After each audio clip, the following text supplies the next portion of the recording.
The observation station hung in space like a broken piece of metal. Inside, the Galactic Council was arguing again. Captain Daniel Carter stood at the window of the human quarters and watched the stars through the transparent wall. In the distance, explosions lit up the darkness. The war between the Empire and the coalition of free worlds had been burning for 3 years now, destroying worlds, killing billions of beings. Earth had known about this conflict for 15 years, but the Council had never allowed humans to fight. They said humans were too primitive, too weak, too new to the galaxy. Carter had commanded military forces on 3 continents back on Earth. He understood war. He understood what it took to win, but the Council did not care about human experience. To them, humans were children playing with sticks while they wielded lightning. Ambassador Victoria walked into the room. She was tired. Carter could see it in her face. She had been negotiating with the Council for weeks now, asking them to let humanity help the coalition. Every time she asked, the answer was the same: no. The older species on the Council believed humans could not fight a real war. They believed human weapons were jokes. They believed human soldiers would die in seconds against warriors. They rejected us again, Victoria said. She sat down hard in the nearest chair. Elder laughed when I made the proposal. He actually laughed. Carter did not turn from the window. How many are dead this week? 300 million, maybe more. The coalition lost the entire system. 2,000 civilians were on the orbital stations. The number did not shock Carter anymore. The numbers had stopped shocking him weeks ago, but the weight of them never left. Every life that died out there while the Council debated was another person who did not need to die. Another person who could have lived if humans had been allowed to fight. They think we are children, Victoria said. They think our ships are toys. They think our soldiers are toys. They are afraid, Carter said. Fear makes people reject what they do not understand. Victoria looked at him. Is that supposed to make me feel better? No, but it is the truth. The station shook. Not much, but enough that both of them felt it through the floor. The war was getting closer. The coalition's defenses were falling. They were pushing deeper into coalition space every day. If something did not change soon, the coalition would lose. And if the coalition lost, they would keep spreading. They would keep taking worlds. They would keep destroying civilizations that tried to resist them. Carter had read the reports. They did not stop. They did not negotiate. They did not show mercy. They took worlds and enslaved the survivors or killed them. Their philosophy was simple: might makes right. Power was everything. Mercy was weakness.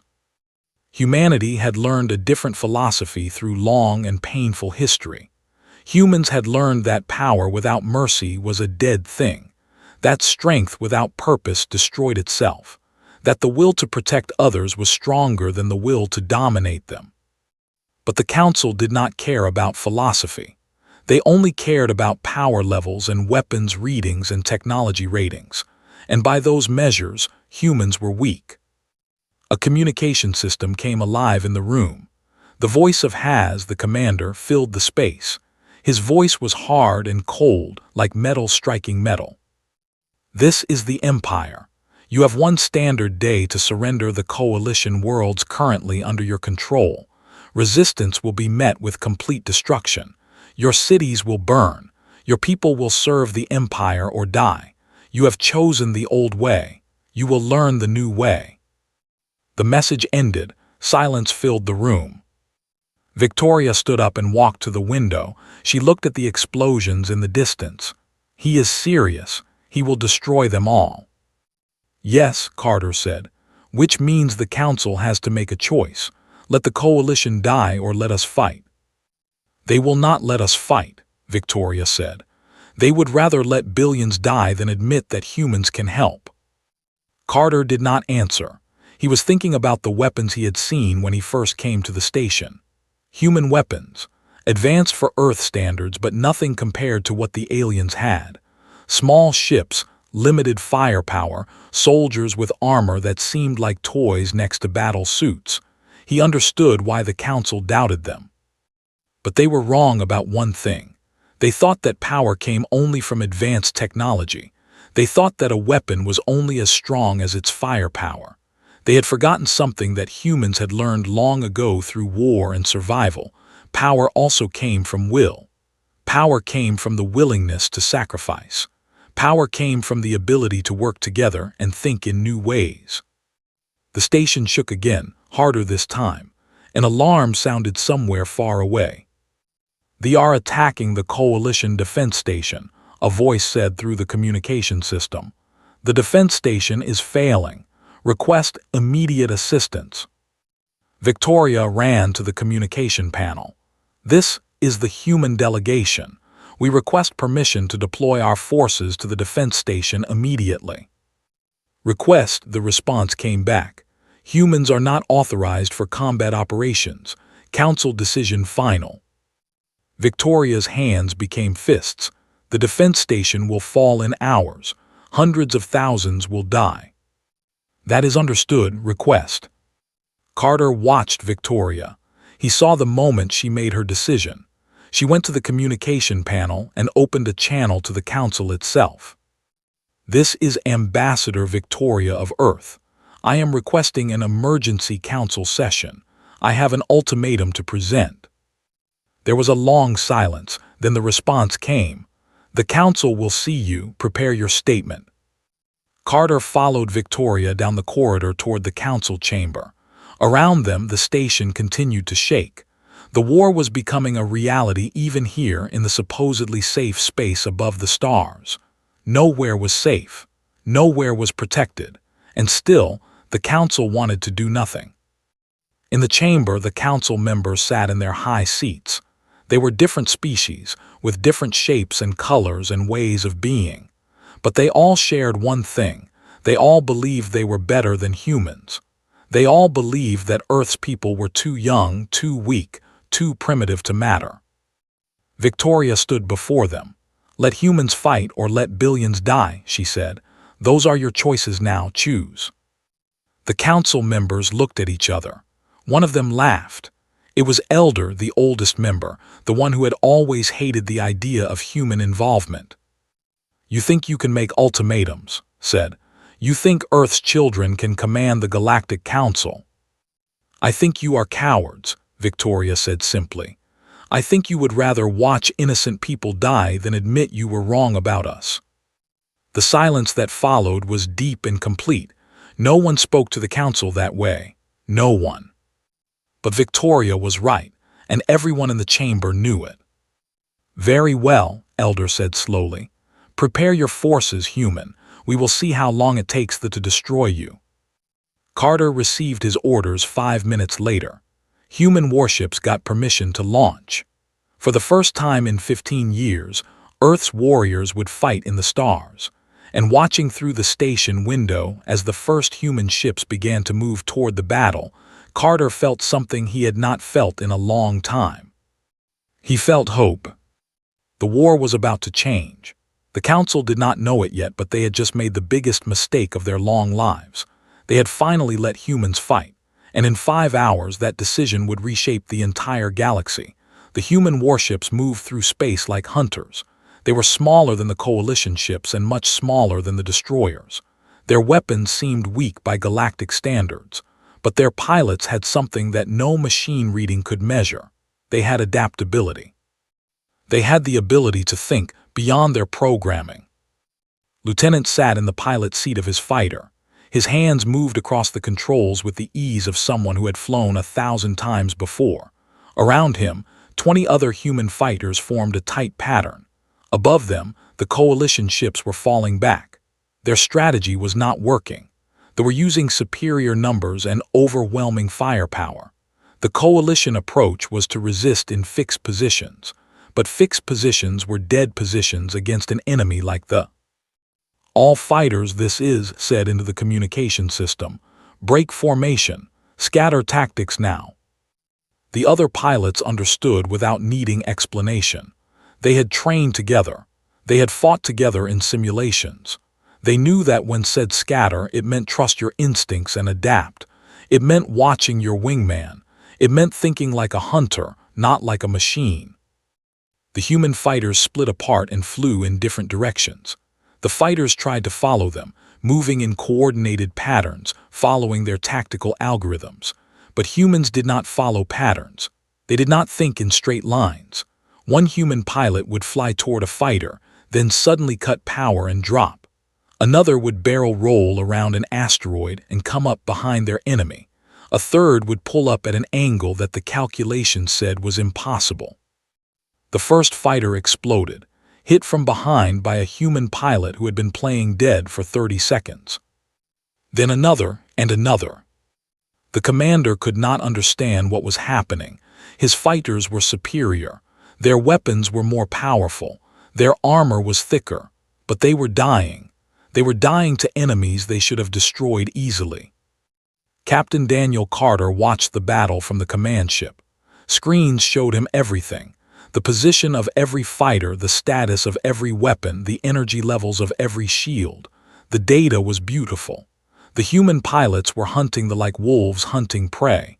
No formation, no predictable patterns, just pure, calculated chaos. "All units report status," Carter said. The responses came back. No human ships destroyed. 2 damaged but still fighting. Forces were breaking apart. They were confused. They were trying to regroup, but every time they tried to form a line, the humans hit them from the side or from behind. War was not a mathematical problem. War was an art, and humans had been making art from war for thousands of years. The main coalition fleet was watching the human fighters now, watching them work. Something was shifting in the minds of the coalition commanders. They had thought humans would be a burden. They had thought humans would die quickly and uselessly. Instead, the humans were changing the entire nature of the battle. General stood in the strategic command center of the largest human warship. Before him, a map showed the entire battle zone. They had expected to push the coalition back another 50,000 miles.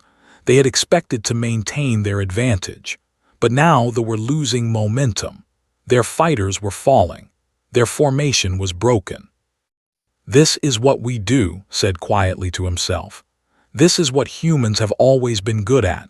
We adapt, we improvise, we think when others stop thinking." Major Victoria Cross was on one of the coalition worlds. She was coordinating the ground forces, the soldiers who were trying to hold back the invasion. The ground troops were stronger than human soldiers. They wore armor that could withstand direct hits from human weapons. They were bred for combat, engineered for war. By all logic, human soldiers should have been crushed. But logic did not account for the human quality that Major Cross was using right now. Humans could think.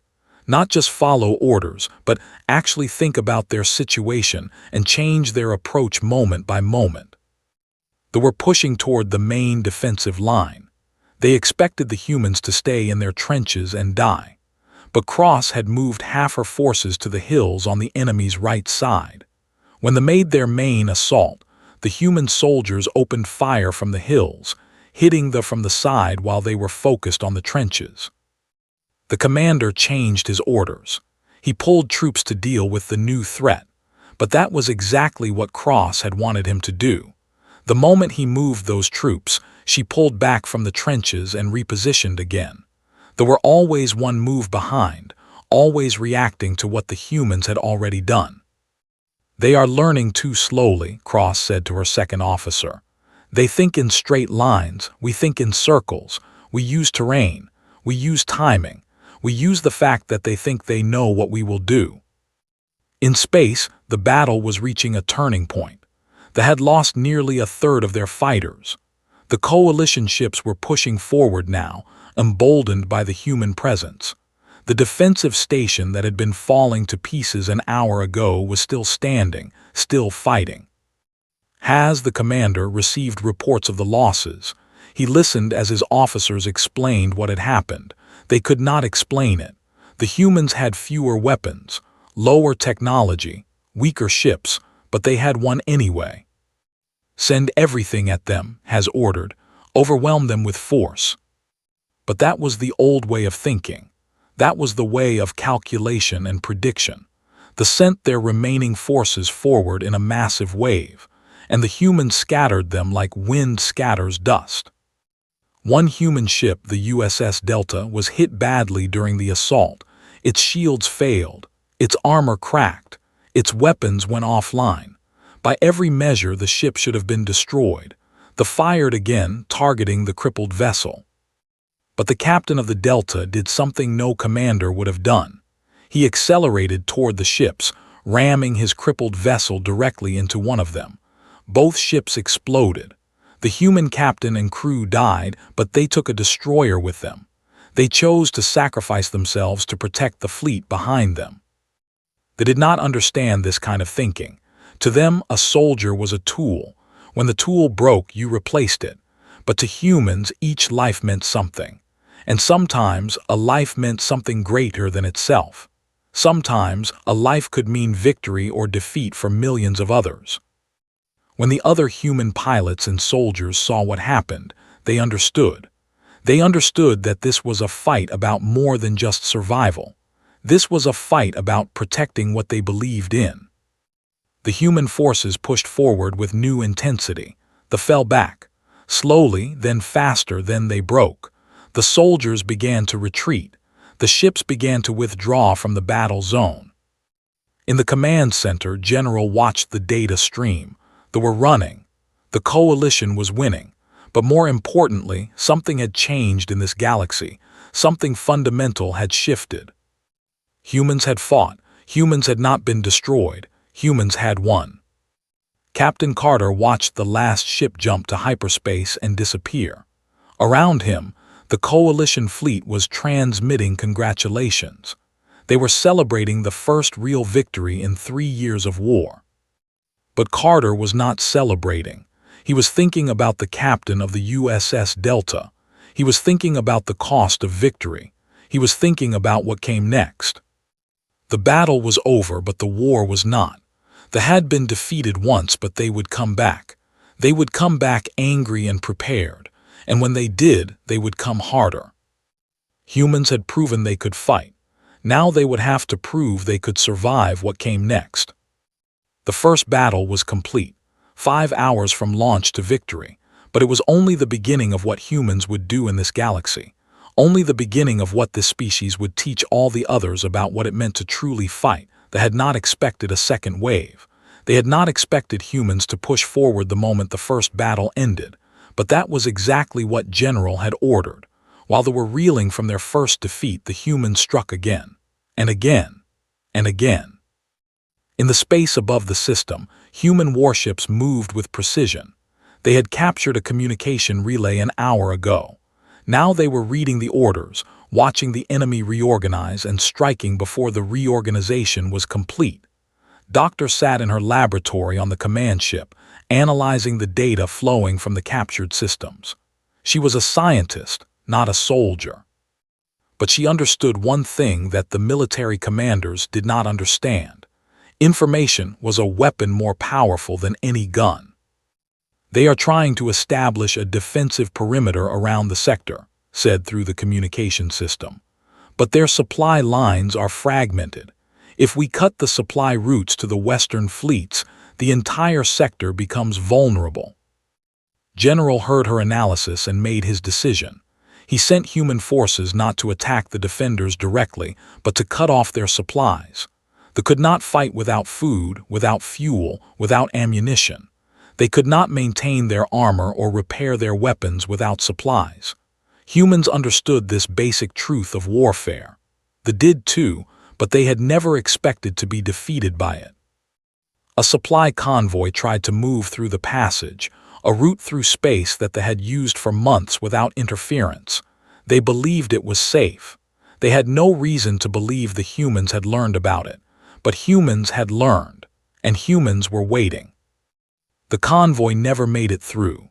3 destroyers and 2 supply ships were destroyed. The rest of the convoy jumped to hyperspace, abandoning their cargo. For the first time in the war, they faced something they had not faced before, an enemy that did not just fight them but strangled their ability to fight. Coalition commander or watched the reports coming from the human forces and felt something impossible. He felt hope. For 3 years his people had been losing. For 3 years they had pushed them back. But in one day with human help everything had changed. They were losing, not by a little, by a lot. How is this possible? Or asked his tactical officer. They have superior numbers, superior weapons, superior everything. Not strategy, the officer answered. They have better weapons, but the humans have better thinking. Or understood. He had been commanding forces for 30 years. He knew that war was more than just weapons. It was about understanding your enemy better than they understood you. It was about seeing opportunities they could not see. The humans saw opportunities everywhere. On the surface of a coalition world called Meridian, Major Victoria Cross was conducting an operation that should have failed. She had 1,000 human soldiers. They had 5,000 soldiers in the city. By all logic, the humans should have been destroyed. But Cross was not thinking about logic. She was thinking about something simpler. She was thinking about the way of fighting. Soldiers moved in formation. They trusted their armor and their weapons to protect them. They had been engineered and trained to fight one way, and they were very good at that one way. Cross had her soldiers move through the city in small groups of 3 or 4. They used buildings as cover. They used the narrow streets as advantages. They moved in ways that no tactician had predicted, and they made the have to think. The commander on Meridian sent his troops in formation, expecting to crush the human resistance. But formations were big targets. Formations could not move quickly through city streets. Formations could not adapt. And as the human soldiers hit the formation from unexpected angles and unexpected directions, the formation began to break apart. One unit tried to surround the humans, but the humans did not fight. They ran. They pulled the further into the city, further into territory they did not understand. Then when they were scattered and tired, the humans hit them hard. 300 soldiers were captured or killed. The human losses were 12 soldiers. News of this victory spread quickly through the coalition.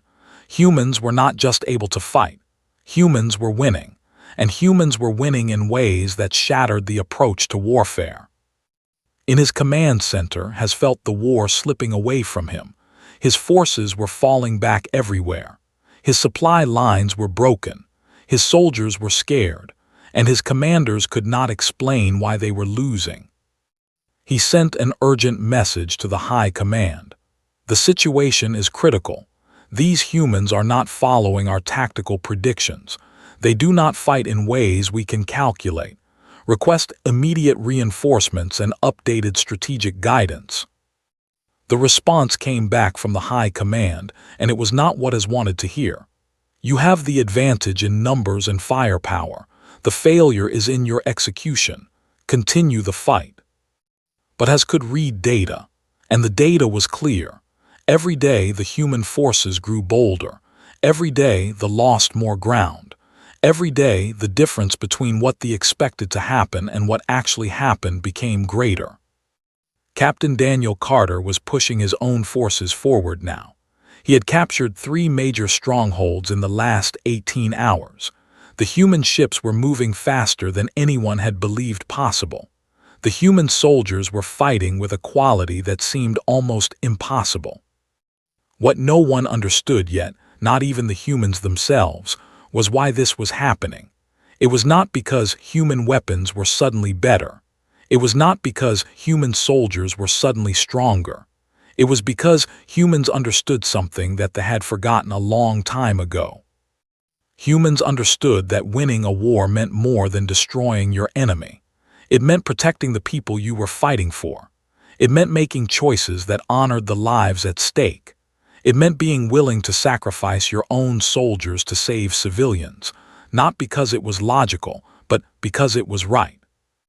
When they attacked a coalition medical facility, expecting the humans to ignore it because it was not a military target, the humans changed their entire strategy to protect it. They rerouted ships. They left themselves vulnerable. They did this to save lives. And when they realized that the humans would change their entire approach to save people, they finally understood something they could not calculate. They understood that humans were motivated by something beyond logic. They were motivated by something beyond survival. They were motivated by principle. In 3 days, they had lost 12% of their fleet. They had lost control of 40% of the territory they had conquered. They had lost the initiative in the war. And they had lost something more important than any of those things. They had lost the belief that they could win. General received reports of the victories from every front. The humans were pushing the back everywhere. The coalition was retaking territory. They were in retreat. But was a soldier. He understood that victories could be temporary. They would try again. They would send more forces. They would come back harder. "What is our status on supplies?" he asked his quartermaster. "Full capacity, General. We are ready for sustained combat operations." "Good," said, "because this is not over. This is just the beginning." But even as he said this, he felt something he had not felt in years. He felt the possibility of victory, not just survival, not just holding the line, but actual, complete victory. The cascade effect was beginning. One human victory had led to another. Another victory had led to multiple victories. And now the entire military structure was beginning to fall apart. In 5 hours, humans had entered the war and changed everything. In 3 days, humans had made them realize they could be beaten, and the galaxy would never be the same. The High Command was calling an emergency session. They were beginning to understand that they had made a terrible mistake when they dismissed humans as too weak to matter, and they were beginning to understand that the cost of this mistake would be everything. The peace station orbited a neutral star. It was the same station where the Galactic Council had rejected humanity weeks before. Now it was where the High Chancellor would come to negotiate the end of the war. He came alone, with minimal guards. He came not as a conqueror, but as a desperate leader trying to save his species from total destruction. Ambassador Victoria sat across from him in the negotiation chamber. General stood behind her, not to threaten, but to represent the military power that had forced this moment. The Chancellor stared at them both, and in his eyes, Captain Daniel Carter could see something he had never expected to see. He could see confusion. "How is this possible?" asked. His voice was steady, but something underneath it was broken. "You have inferior technology. Your ships are smaller. Your weapons are weaker. Your soldiers are not engineered for combat. How have you defeated the Empire?" Victoria leaned forward. "We did not defeat you with technology. We defeated you with thought." "Did not understand. Explain." "Your species fights according to rules," Victoria said. "You follow tactics that have been programmed into your warriors for generations. Your commanders follow algorithms. You believe that the side with more power will always win. But we do not think that way. We do not fight with only power. We fight with adaptability. We fight with the willingness to sacrifice. We fight with mercy when we could choose revenge." The Chancellor was silent. He was trying to process what she had said.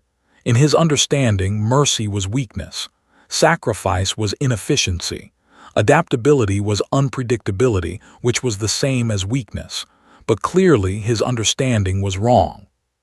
"What do you want?" asked. "You have one. What is your price?" General stepped forward. "We want the war to end. We want all conquered worlds to be returned to their people. We want your soldiers to leave coalition space.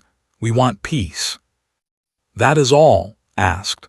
He expected demands for tribute. He expected demands for territory. He expected the humans to do what they would do if they had won. He expected conquest. "That is all," said. "We did not fight to conquer, we fought to protect. Those are different things." The Chancellor could not understand this. In his mind, power existed to be used. If they had beaten the humans, they would have enslaved them. But the humans had beaten them, and they were offering only peace. "Your terms are accepted," said slowly. "But I do not understand what has happened here. You have beaten my military. You could demand anything. Why do you demand so little?" Victoria smiled slightly. "Because we are not like you. We do not measure victory by how much we can take. We measure victory by how many lives we can save."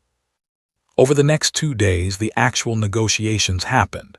They agreed to withdraw from coalition space. They agreed to return the conquered worlds. They agreed to restore the refugees to their home planets. In return, the coalition and humans would not pursue them into their own territory. There would be no occupation. There would be no punishment beyond the war itself. The Galactic Council watched this happen, and they began to understand what they had failed to see before. Victoria was not just a diplomat. She was a representative of something new in this galaxy. She was the representative of a species that had power but did not use it simply for dominance. Elder requested a private meeting with Victoria. When they sat together in a quiet chamber, the old council member looked at the human woman with something like wonder in his eyes. "I was wrong about you," he said simply. "I believed that your species was too primitive to matter. I believed that power came only from technology and genetics, but you have shown me something I had forgotten. You have shown me that power also comes from spirit, from will, from the desire to do what is right even when it costs you greatly." Victoria accepted his apology with grace. "You were not wrong because you are ignorant. You were wrong because you had forgotten something your own people once knew. Every species in this galaxy has forgotten it. You have all forgotten that power is only truly strong when it is used for something greater than itself." The signing of the peace treaty happened on the observation station. Every major power in the galaxy sent representatives. They came, humbled and confused. The coalition came, celebratory but cautious.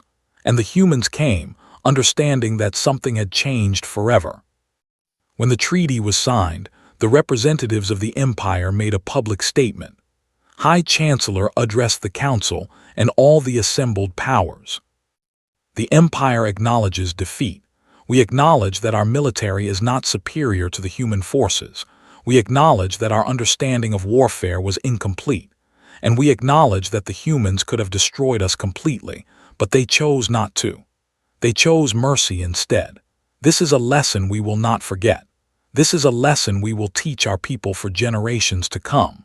We were beaten not by superior weapons, but by superior character." The galaxy fell silent as these words were spoken.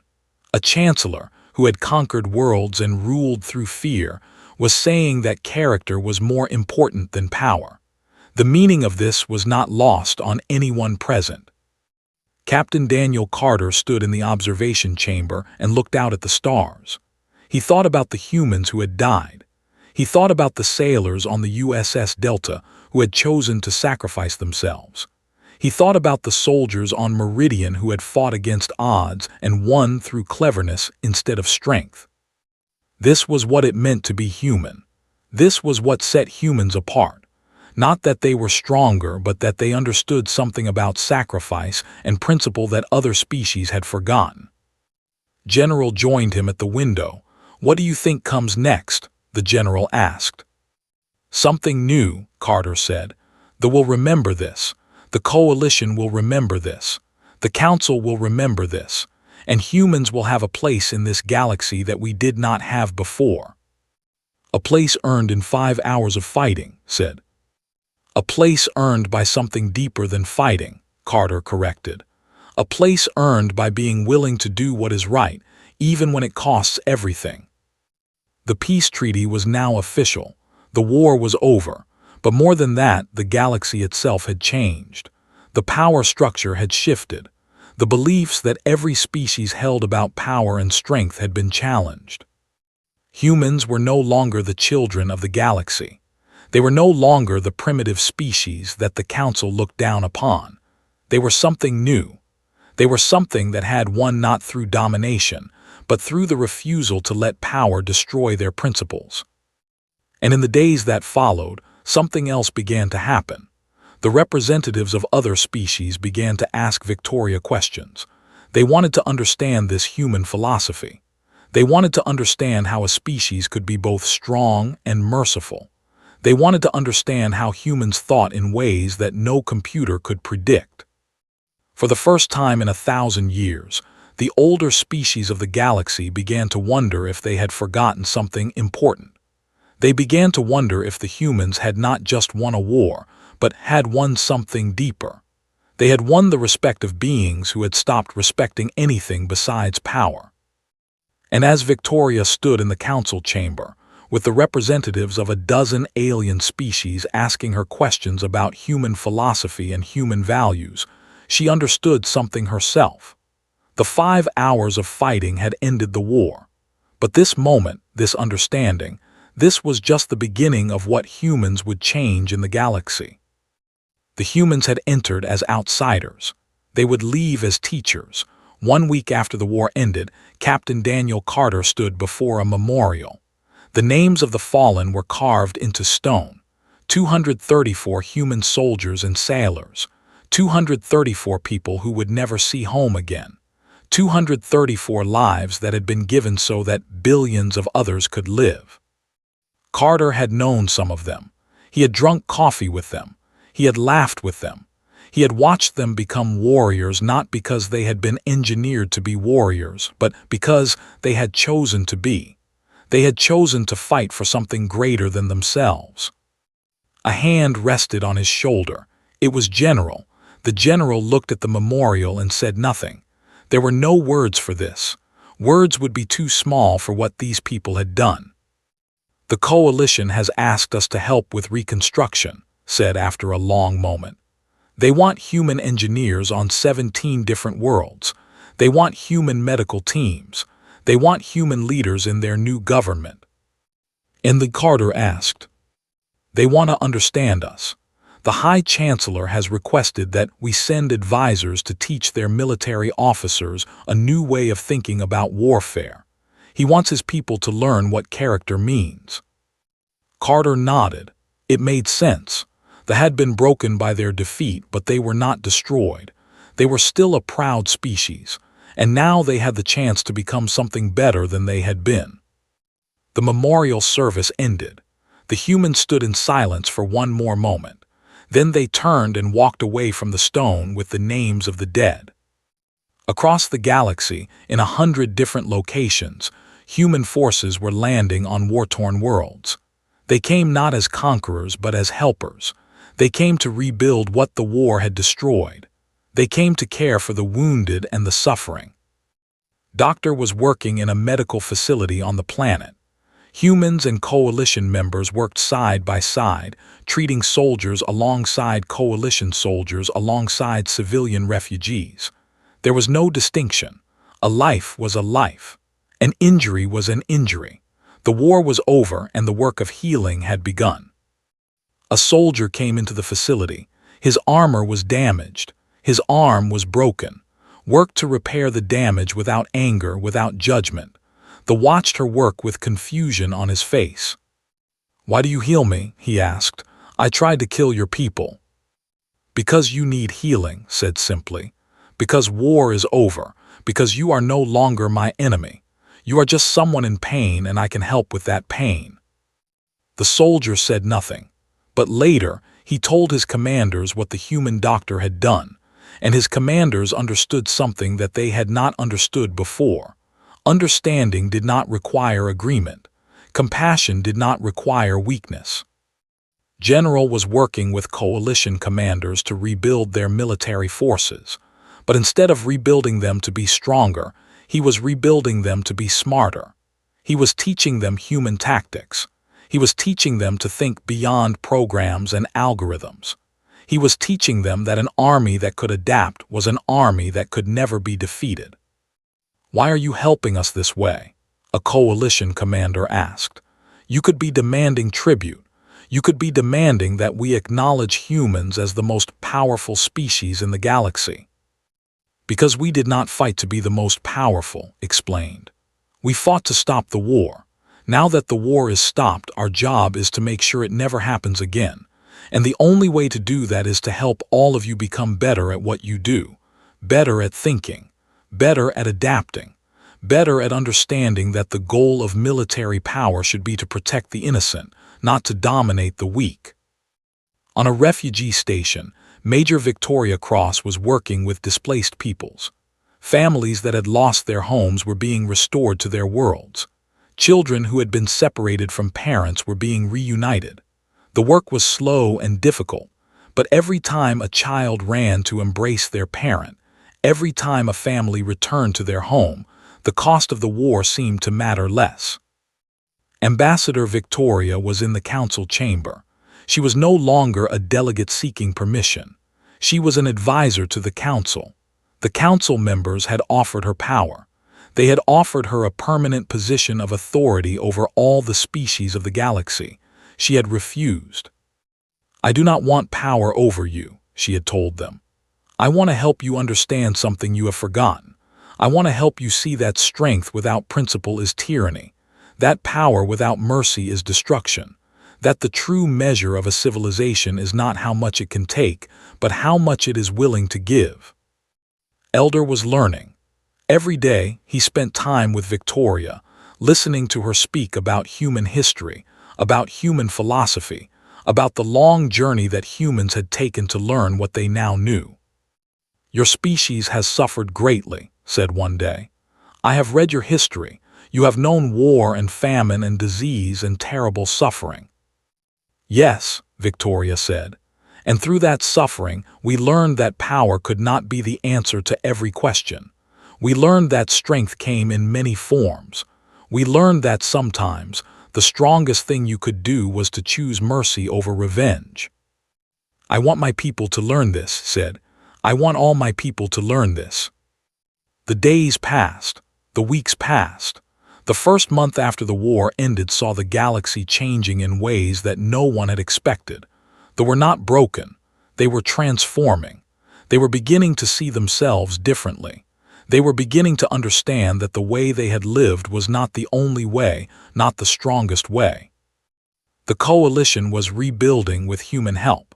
New governments were being formed based on ideas of cooperation instead of control. New military forces were being trained with ideas of protection instead of conquest.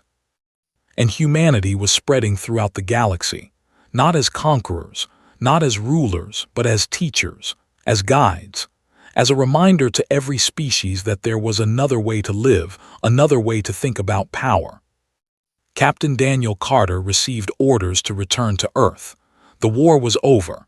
The immediate crisis had passed. Humans were needed at home to help rebuild Earth's own military and government. On his last day at the observation station, he visited the memorial one more time. He placed his hand on the names of the fallen.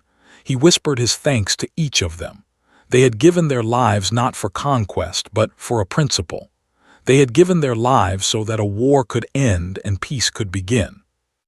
When he boarded the ship to return to Earth, Carter looked back at the stars. The galaxy that he was leaving behind was different than the galaxy he had arrived in. It was not perfect. There was still suffering. There was still conflict. But there was also something new. There was understanding. There was the possibility of becoming something greater than what you had been. The 5 hours of fighting had changed everything. But not because humans had superior weapons.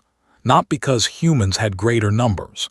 Humans had changed everything because they had the courage to be true to their principles even when it cost them greatly.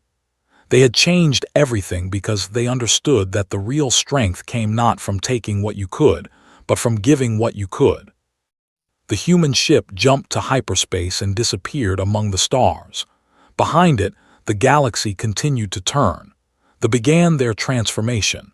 The coalition began their healing. The Galactic Council began their reconsideration of everything they had believed about power and strength. And in every star system where humans had touched, something had changed. Not dramatically, not all at once, but slowly, surely, every civilization was beginning to understand something new. They were beginning to understand that a species measured itself not by what it destroyed, but by what it protected. They were beginning to understand that true power was the power to choose compassion. General wrote a report on the war for the historical archives. In the report, he made a prediction. He predicted that future historians would look back on these 5 hours and recognize them as the moment when the galaxy changed. Not because of a military victory, not because one species had defeated another, but because one species had shown all the others that there was another way to live. Humanity had entered the war as outsiders. Humanity left as teachers, and the galaxy would never be the same. The memorial on the station stood as a reminder. The names of the fallen stood as proof that sacrifice had meaning. That death had purpose when it was given for something greater than yourself, and that 5 hours of courage could change an entire galaxy forever. The war had ended, but the real victory was only just beginning. The victory of understanding, the victory of becoming something greater than what you had been. The victory of learning that true strength came from the willingness to sacrifice for principle. And in the years and centuries that would follow, every species in the galaxy would remember this lesson. Every commander would tell their soldiers the story of how humans entered a war they were expected to lose and won not through power, but through character. Every child would learn that sometimes the greatest strength was the strength to choose mercy. This was the legacy of humanity in the galaxy, not conquest, not dominion, but the teaching of a simple truth that had cost 234 lives to prove, that character was stronger than any weapon, and that compassion was the only force that could truly change the universe.